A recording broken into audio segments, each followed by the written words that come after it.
Lágrimas açucaradas. Foi-me bom ter eu passado pela aflição, para que aprendesse os teus decretos. Salmo 119, 71. Nas Escrituras, o bom não é apenas aquilo que é prazeroso, o que nos dá satisfação, mas também o que é correto e justo. Como crentes, nossa satisfação tem que estar sempre dentro dos limites daquilo que é correto, santo e justo. Nesse sentido, o que o salmista assevera no verso epigrafado é que há algo verdadeiramente bom e santo nos sofrimentos que passamos. Certamente, tal afirmação não defende ou incentiva, em qualquer grau ou medida, algo doentio e perverso como o sadismo ou o masoquismo. O que ensinam as sagradas letras é que todo sofrimento deve ter um efeito saudável para a alma. Sem sombra de dúvidas, tal realidade só pode ser experimentada por um verdadeiro crente. Para o nascido do Espírito, todas as coisas são vistas pelo prisma da soberania de Deus. Isso quer dizer, na prática, que ele está habilitado a reconhecer e confiar que tudo o que acontece em sua vida não é aleatório, mas há um propósito específico que visa a glória do Senhor e o desenvolvimento da alma daquele que sofre. Assim como tomamos um remédio sem saber como seu princípio ativo age em nosso corpo, também o sofrimento é santo remédio para nossa alma, ainda que não entendamos como isso se processa, eliminando moléstias espirituais e causando apreciável fortalecimento. É importante compreender que para o crente, o sofrimento não é a mesma coisa que para o ímpio. Para este, é antecipação do juízo eterno, para aquele, ocasião de conhecer mais e melhor o Senhor. Somos influenciados pelo mundo a olhar para as dores como essencialmente más, mas biblicamente não são. São ocasiões como outras da vida, mas ao contrário de todas as demais, concede-nos as experiências mais fortes, vívidas e necessárias com Deus. A soma de todas as alegrias dessa vida, grandes e pequenas, não se compara ao crescimento obtido na vivência de uma única ocasião de crise. O problema humano é olhar para o sofrimento sempre com uma perspectiva de perda e privação. O que ocorre é que sua vontade será contrariada, pois o ser humano não está naturalmente disposto a renunciar a coisas ou pessoas às quais está apegado. Por isso, não raro, surpreendido pelas adversidades, instantaneamente tende a olhar para Deus como uma espécie de ladrão de suas alegrias e sonhos, como se o Senhor tivesse se intrometido em sua vida com o objetivo inequívoco de causar-lhe dor. Como ele pôde fazer isso? Que direito ele tem para me fazer passar por tal sofrimento? A pior coisa para o crente é quando se permite desenvolver caricaturas de Deus, abatido por dores e perdas. Sempre que isso acontecer, percebe-se que esse salvo não estava devidamente preparado, a ponto de querer a vontade de Deus, qualquer que seja ela. Reparem como oramos a oração do Pai Nosso sem pensar em suas implicações. Seja feita a tua vontade, assim na terra como no céu.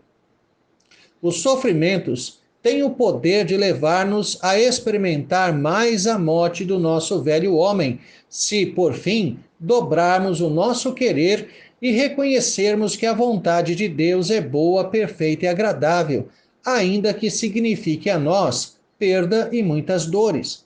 Se reagirmos dessa forma a toda e qualquer adversidade, nossa alma não ficará agitada, amargurada.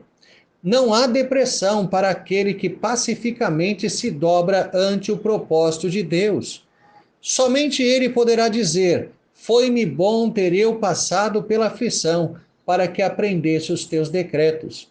Geralmente, pensamos a nossa própria santidade apenas em aspecto moral, isto é, a obediência aos mandamentos de Deus.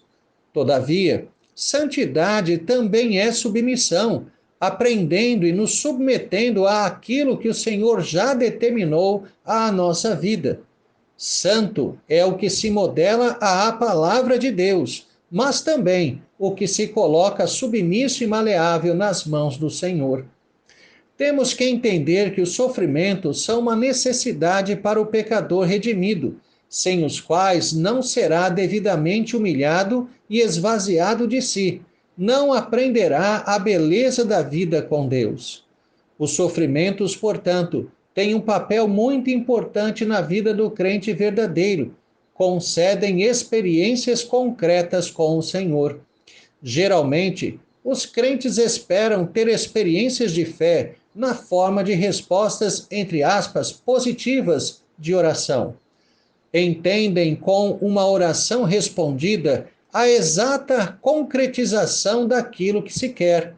Todavia, via de regra, toda oração que tem uma resposta positiva, quando o crente espera na vontade de Deus e não na sua própria, quando crê que a vontade do Senhor é sempre o melhor, não importando o que aconteça.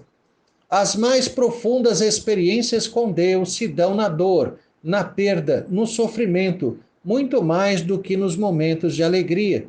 Quando recebemos aquilo que pedimos, certamente por termos suplicado por aquilo que o Senhor já havia determinado, corremos o risco de nos alegrar meramente com o acontecimento, com o benefício recebido.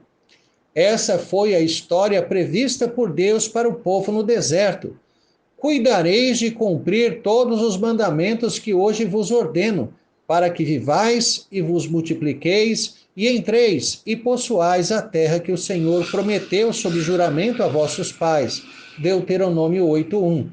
Nesse capítulo do Pentateuco, Deus já antecipou ao povo que, ao entrarem na posse da terra, isto é, ao receberem aquilo que eles tanto queriam, acabariam por se esquecer da aliança com o Senhor.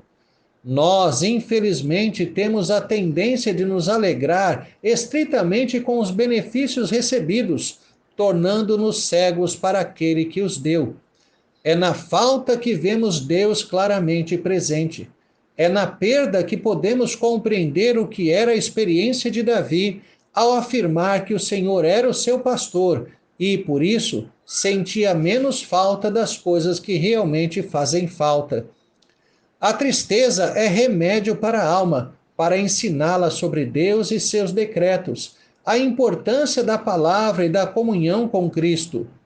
O crente não pode viver com a alma enferma por toda a vida. Portanto, não é alguém que viverá entristecido constantemente. A boa tristeza é tópica, situacional, ocasional, relativa a acontecimento específico. Ela mostra o que verdadeiramente somos, incapazes de viver por nós mesmos, de garantir qualquer vontade pessoal, fracos, falhos, mortais, pecadores e, por isso, inteiramente dependentes de Deus. Toda nossa altivez e arrogância cairão por terra. A tristeza é verdadeiro purgante para a alma. Estaremos completamente humilhados na presença do Senhor, dobrando a nossa vontade, aceitando com sinceridade aquilo que não queríamos, confiando em Deus mesmo quando não entendemos absolutamente nada daquilo que Ele faz. Que pretensão a nossa! Ao invés de desviar os olhos de Deus, como que decepcionado e consumido pela tristeza, olhe firmemente para Ele. Notará seu olhar bondoso, suas forças, sua paz que excede todo entendimento. Faça dos momentos de dor ocasiões de confissão de dúvidas, de pecados, de amarguras. Confesse sua pequenez e sua miséria. Esvazie-se de si mesmo e busque ao Senhor, para que você experimente a plenitude de seu espírito e de sua inquebrável aliança em Jesus Cristo. Aprenda que o céu não é a presente vida, que aqui é lugar de dores e dificuldades, de perdas, e que as alegrias que aqui temos serão apenas passageiras, se não olharmos para o Senhor acima de tudo. Ter uma vida sem problemas não significa exatamente uma vida abençoada. Aqueles que mais sofreram nesta terra, se crentes em Cristo, foram também os que mais conheceram a Deus. Não temamos a dor e o sofrimento. Saibamos que o Senhor a tudo dirige. Vivamos a segurança inabalável em Cristo. Olhemos para as dificuldades como ocasiões de profundas e transformadoras experiências com o Senhor. As lágrimas que rolam pela face dos crentes não devem ser amargas, mas gotas que transbordam uma doce tristeza, lágrimas açucaradas, que não negam a dor e o sofrimento, mas brotam da confiança plena no Deus de amor. Tenha um excelente dia na presença de Deus, Reverendo Jair de Almeida Júnior.